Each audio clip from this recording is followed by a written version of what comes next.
안녕하세요. 경제학 장 박사입니다.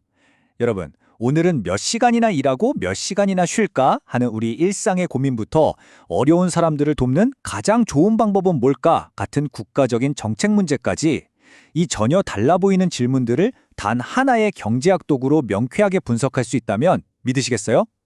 오늘 소비자 이론이라는 아주 강력한 렌즈를 가지고 우리 주변의 세상을 한번 쏙 시원하게 들여다보겠습니다. 자, 바로 시작해 볼까요? 여기 보세요. 일과 여가 사이의 선택, 현금으로 줄까 물건으로 줄까 하는 복지 정책, 그리고 특정 행동을 줄이기 위한 세금. 정말 아무 상관없어 보이죠? 그런데 놀랍게도 이 문제들 깊숙한 곳에는 똑같은 의사결정 원리가 숨어 있습니다. 그건 바로 주어진 제약 조건 하에서 나에게 가장 큰 만족을 주는 선택을 한다는, 어떻게 보면 아주 당연한 원리죠. 오늘 우리는 이 황금 열쇠 하나로 이 모든 문제의 답을 찾아 나갈 겁니다. 오늘 우리가 함께할 여정입니다. 먼저 모든 분석의 기초가 되는 만능 도구를 확실하게 손에 줄 거고요. 그 다음엔 이 도구를 가지고 첫째, 우리 자신의 일과 여가 문제를 풀어볼 겁니다. 그리고 시야를 좀 더 넓혀서 정부의 복지 정책과 세금 정책까지 심도 있게 분석해 볼 거예요. 마지막엔 이 모든 걸 관통하는 핵심 내용들을 깔끔하게 정리해 드리겠습니다. 네, 첫 번째 섹션입니다. 소비자 이론이 어떻게 현실 문제를 푸는지 그 기본 원리부터 짚고 넘어가죠. 사실 앞에서 던졌던 그 복잡해 보이는 문제들의 본질은 딱 두 단어로 요약됩니다. 바로 선택과 제약이죠. 우리에게 시간과 돈은 한정되어 있잖아요. 그 제약 안에서 어떻게 해야 가장 좋은 결과를 만들어낼 수 있을까? 이게 바로 핵심입니다. 경제학자들이 세상을 바라보는 방식의 정수라고 할 수 있죠. 제약하의 최적화. 말이 조금 딱딱하게 들릴 수 있는데요. 전혀 어렵지 않습니다. 그냥 한정된 예산으로 어떻게 해야 제일 기분 좋게, 제일 만족스럽게 쓸까를 고민하는 거예요.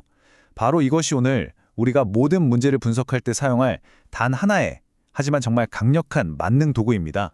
자, 그럼 이 멋진 도구를 가지고 첫 번째 문제부터 한번 풀어볼까요? 이건 우리 모두가 매일 아침마다 하는 고민이죠. 오늘은 몇 시간이나 일해야 잘했다고 소문이 날까? 바로 노동 공급 결정의 문제입니다. 이 문제를 경제학적으로 분석하려면 먼저 우리가 선택할 수 있는 가능성의 범위부터 그려봐야 합니다. 자, 여기선 하루 14시간이 우리에게 주어진 자원이에요. 이 시간을 전부 여가, 애를 즐기는 데 쓰면 당연히 소득 M은 빵원이겠죠? 반대로 여가를 1시간 줄이고 일을 하면 시간당 임금 W로 만큼 소득이 늘어납니다.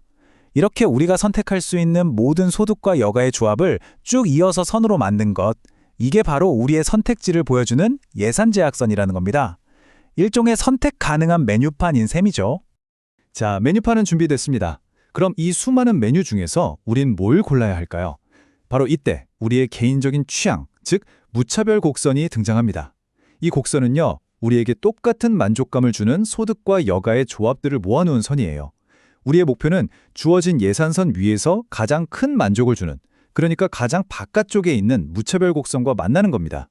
바로 이 예산선과 무차별 곡선이 아주 부드럽게 스치듯 한 점에서 만나는 지점, 바로 저 이점이 우리의 최적 선택점, 즉 신의 한 수가 되는 거죠. 방금 전까지 개인의 시간을 분석했던 이 단순한 모델이 이제는 수십조 원이 오가는 정부의 복지 정책을 평가하는 날카로운 분석 도구로 변신합니다. 어려운 이웃을 돕는 방법에는 여러 가지가 있을 텐데요. 과연 어떤 방식이 돈을 쓰는 정부 입장에서나 도움을 받는 국민 입장에서나 가장 효과적일까요? 정부가 돕는 방식은 크게 두 가지로 나눌 수 있습니다. 하나는 돈으로 직접 주는 현금 보조, 다른 하나는 쌀이나 생필품 같은 물건으로 주는 현물 보조죠. 이 둘의 핵심적인 차이는 딱 하나입니다. 바로 선택의 자유. 현금으로는 쌀을 살 수도 옷을 살 수도 있지만 쌀 10kg은 그냥 쌀 10kg일 뿐이잖아요. 이 작은 차이가 만족도에 얼마나 큰 영향을 미치는지 그래프를 보면 깜짝 놀라실 겁니다. 여기서 어떤 학생이 질문할 수 있겠네요. 교수님, 그럼 저기 그래프에서 예산선이 이상하게 꺾인 부분 AFB는 현물 보조가 선택의 자유를 제한한다는 걸 보여주는 건가요? 네, 바로 그겁니다. 아주 정확한 지적이에요. 현금 보조는 예산선을 바깥으로 평행하게 쫙 밀어줘서 선택의 폭을 골고루 넓혀주죠. 하지만 쌀을 주면 어떻게 되나요? 쌀을 일정량 이상 소비할 수 없으니 예산선이 저렇게 어색하게 꺾여버리는 겁니다. 만약 어떤 사람이 쌀은 이만큼만 필요하고 나머지는 다른 걸 사고 싶었다면 현물 보조는 그 사람의 선택을 방해해서 만족도를 떨어뜨릴 수 있다는 아주 강력한 증거가 되는 거죠. 이번엔 물건 가격을 깎아주는 가격 보조 방식과 비교해 볼까요? 자, 정부가 똑같은 돈을 쓴다고 가정해 봅시다. 가격 보조를 받은 사람은 이 프라임점에서 선택을 해요. 하지만 정부가 그 똑같은 돈을 현금으로 줬다면 와, 보세요. 훨씬 더 높은 만족도를 주는 저 위에 있는 이 더블 프라임점을 선택할 수 있게 됩니다. 결론은 정말이지 명확합니다. 정부가 똑같은 비용을 쓴다면 받는 사람의 만족도를 극대화하는 가장 효율적인 방법은 언제나 현금 보조라는 겁니다. 자, 이제 마지막 응용 사례입니다. 이번에는 정부가 세금이라는 도구를 사용해서 사람들의 행동을 원하는 방향으로 유도할 수 있는지 그 효과를 냉정하게 분석해 보겠습니다. 가장 대표적인 예시로 담배 소비를 줄이기 위한 담배세를 한번 살펴보죠. 이 효과를 우리 2단계로 나누어서 한번 차근차근 분석해 볼게요. 먼저 1단계, 정부가 담배 세금을 부과합니다. 그럼 담배 가격만 비싸지고 다른 물건 값은 그대로겠죠? 그래서 예산선이 안쪽으로 평행하게 이동하는 게 아니라 담배축을 중심으로 안쪽으로 빙글 회전해버립니다. 즉, 내가 살 수 있는 세상의 범위가 더 좁아진 셈이죠. 이제 2단계입니다. 정부가 세금으로 거둔 돈을 다시 국민에게 전부 돌려준다고 한번 가정해 봅시다. 그럼 소득이 늘어난 셈이니 예산선이 바깥으로 평행하게 이동하겠죠. 자, 그럼 최종 선택점은 어디일까요? 바로 저 이 더블 프라임 점이 됩니다. 이 결과를 한번 해석해 볼까요?